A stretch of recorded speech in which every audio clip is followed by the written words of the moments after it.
So there are 4 criteria for the ideal of democratic citizens. Well, we're constantly talking about democracy this and democracy that. Well, what about the people who actually participate in democracy? Well, what are some of those criteria for those ideal folks? Well, one is political knowledge, right? So that's knowing and understanding about the system, having a sense of what's going on here, knowledge of political parties, and so forth. One's actually interest in participation, right? I mean, there are a lot of people who are like, I'm not interested in politics, participation, or whatever. So you actually have to be interested. Well, one's also tolerance, right?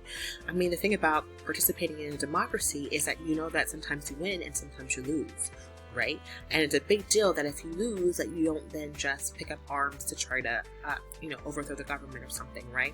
There's that trust that, okay, that's part of democracy, right? Losing is part of that too.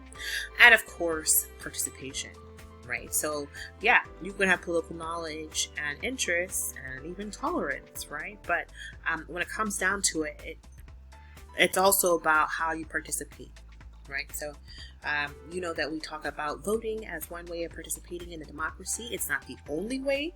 There are a lot of ways of participating here, including voting, but that participation is a measure, like actually having to get involved. Okay, so here's a proposal that there are 3 citizen types here in the country. Okay, so one type is, so I'm going to tell you the types and I want you to think about, well, which are you? Which type are you? And also, which do you think are the type that are most people in the country? Like, would you say a majority fit one of these types? Okay, so type 1. One is that U.S. citizens are apolitical, like not really engaged in politics, apathetic, not really engaged, self-interested, uninformed, and lazy beings. Okay. The second is that most Americans are politically aware. They at least enough to get by and to have a basic understanding of what's going on and to promote their own best interest. The text would call these folks the rational electorate. The third view is that insists that a number of folks are ideal citizens who are extremely knowledgeable about both current events and the workings of our political system. What do you think? Okay, which type are you?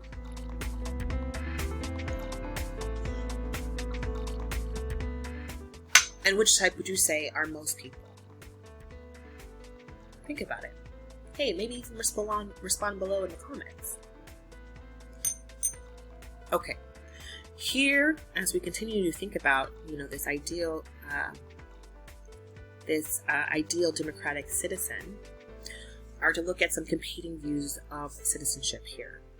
Well, there's this ideal democratic citizen view, right? That's a virtuous citizen, concerned for the common good, right? Not just about my good. How am I going to do, but for the common good of all? They recognize that democracy carries obligations as well as rights, right? We talk about it. We've talked about this before, right? Thinking through rights and responsibilities, okay? And informed about politics and current events. That is presented as ideal, okay? And then this other competing view is this apolitical, right? Like just not really engaged in politics, kind of out of it, and self-interested citizen. So someone who's inattentive and ill-informed, perhaps easily manipulated, politically intolerant, unlikely to participate, and apathetic, right? These are really kind of pretty opposite sides of a pole here, right? About someone who's like presented as virtuously engaged and someone who's apolitical. Do you think that this sums up folks pretty well, or is there something missing?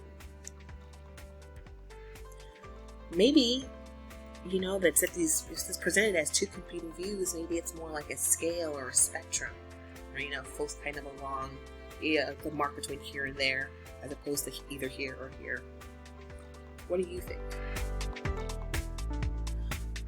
There's a link here to Salt Lake City to an ad, I don't know, it's not really an ad, but an informational out of Salt Lake City, Utah, and I will include the link in the description box below. Okay. Also, think about where you stand here, right? As these things are related, these competing views of citizenship. Okay, where are most folks? And what does it take? Let's think about it, right? This is presenting as the virtuous citizen, but what does it take to be a citizen, virtuous citizen here, right? Engaged in the common good. Are people primed and taught how to become virtuous democratic citizens? Do people have the time to invest in what it takes to become that, right? That includes engaging with local politics and media, knowing what's going on, participation, right? Some of this maybe, comes out of our training and experience in schools about participating or not participating. Okay, so there's comparative perspectives on voting. What you may or may not know that in some countries, voting is mandatory, right? That like in Australia, where you're fined if you do not participate in voting, which leads to a much higher participation in voting, as you can imagine. So then I want to ask you, right? Check out these videos, and of course I'll include the links below in the description, and ask you to think about this, about citizenship and participation. Well, what do you think? Should voting in this country be mandatory? Is voting a fundamental right or a privilege? What do you think? Where do you stand?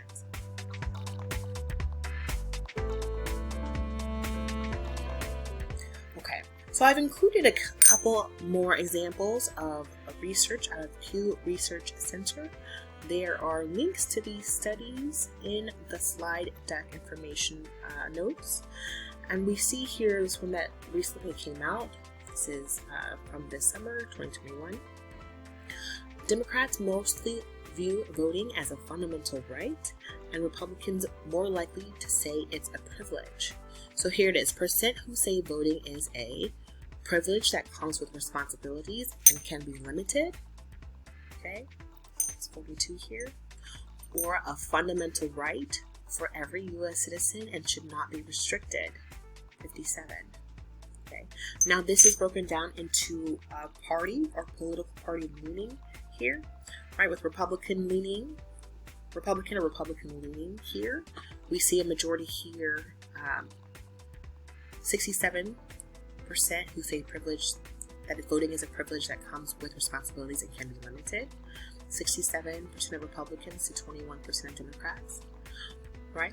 Where we see voting is a fundamental right for every U.S. citizen and should not be restricted. We see 32% of Republicans, Republican leaning, and 78% of Democrats and Democrat leaning. Okay, all right. So super interesting to see it broken down this way, and the way in which the party acts as a measure here on how one's participation in the party seems to color perspective on voting, right? Not completely here, right? We see examples of folks in both parties, right? But a majority, right, that see the view and seems to go along with party affiliation and leaning. All right. Black, Hispanic, and Asian American adults are more likely than white adults to say that voting is a fundamental right. Okay, so we see, just like we discussed, the potential splits in public opinion based on race, age, gender, political party, educational level, and so forth, right? Experience. So we see this here, this broken down into, here's the total number here. We see it broken down by race, white, black, Hispanic, Asian. Okay, we see, look, there's a note here. Asian adults were interviewed in English only. Okay, that's an asterisk here to check out in studies. We see it broken down by age group here. Education. Political party. Okay. So this is, the headline here, right? But we can see that as broken up by race here, we see, as the title says, right, Black, Hispanic, and Asian Americans more likely to say that voting is a fundamental right. So these things are really important. It's important for public opinion, but also in light, because these are new studies, in light of what's happening in politics today. We see here older Republicans least likely to view voting as a fundamental right. So then, again, we see this broken down by race and age and the reading of that. Okay, back to the question I asked you earlier. Should voting be mandatory? So majorities favor mandatory voting in Germany, France, and the UK, but opinion is split in the US, right? So showing that these countries, Germany, France, and the UK, either somewhat or very, you see these measures here, 66, 65, 63 to 51, believe that it's important, who say it is important for the national government to make voting mandatory for all citizens. So how important it is, right? We see the largest measure here in the US at 33% saying it's not at all important to have the federal or national government here make voting mandatory for all citizens. Really interesting, right?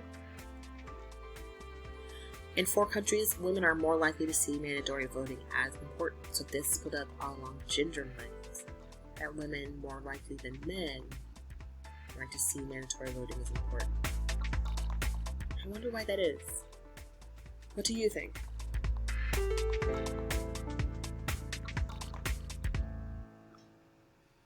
Comment below.